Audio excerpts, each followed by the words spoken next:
Hi, Dave from Action Shooters. Today we're going to go over trigger control. What I mean by trigger control is actually firing the gun. So remember, we still have to grip the gun and aim the gun, but now we actually have to fire it or press the trigger. Our end goal with this is to fire the gun without moving it at the same time. It seems like a simple process, but it's what people spend lifetimes trying to perfect sometimes.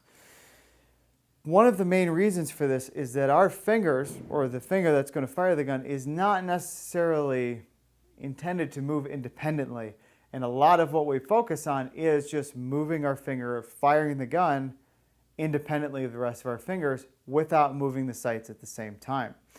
I like to call it a trigger press because I'm pressing the trigger straight to the rear.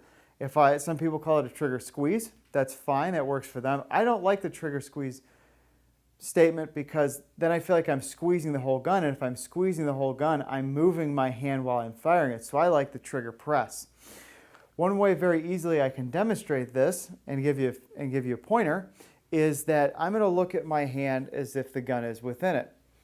If I move my finger on the first joint trying to fire the gun, I can watch my whole hand and the rest of my fingers moving at the same time.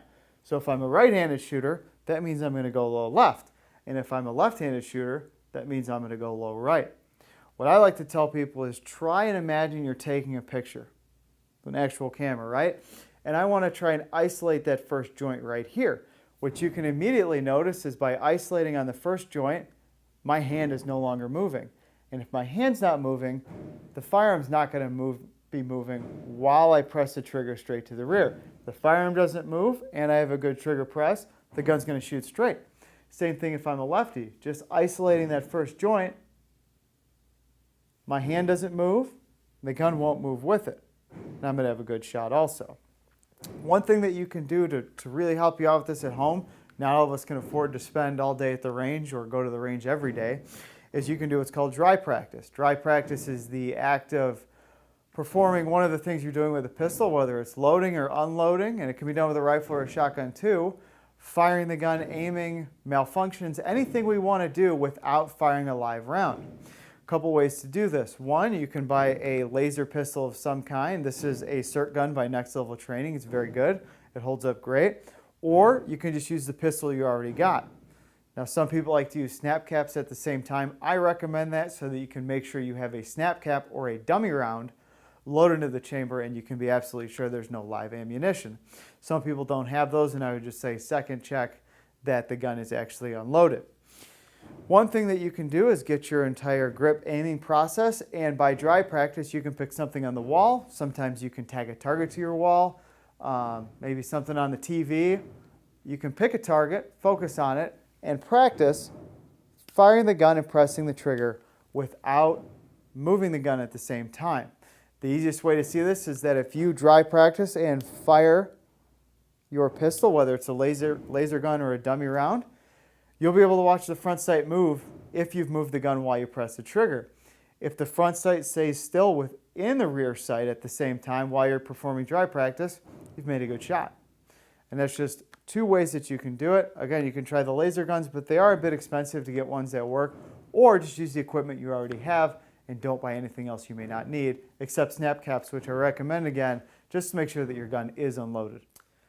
Okay, we're going to go over diagnosing some of the things people do as well as what we see in dry practice. So, I'm no more than a couple feet, 5-6 feet away from the target, but that's not important because we can still diagnose issues this close. We don't need to shoot at, let's say, 50 or 75 feet to see where our problems are, because if I shoot at 50 feet or 75 feet and I miss, I'm not going to know why. It could be any number of things, but if I bring the target a little bit closer, we can start to diagnose maybe where some of the issues are. So we're just talking about trigger control at this point and what this may look like. So why we like the laser guns, if you choose to get one, is what's going to happen is when you aim it at the center of the target and you press the trigger straight to the rear, as long as the laser doesn't jump around while you're doing so, we've made a good shot right in the middle. Now, when practicing trigger control or the trigger press, you don't need to go at light speed. Slow and steady will get you there because it's about creating the muscle memory or trained response to press the trigger straight to the rear. If your targets or your laser looks something like this, we have streaks down to the low left as a right-handed shooter, or we just have impacts down to the low left. That's more often than not moving the gun while you're firing it. We could be moving our whole hand.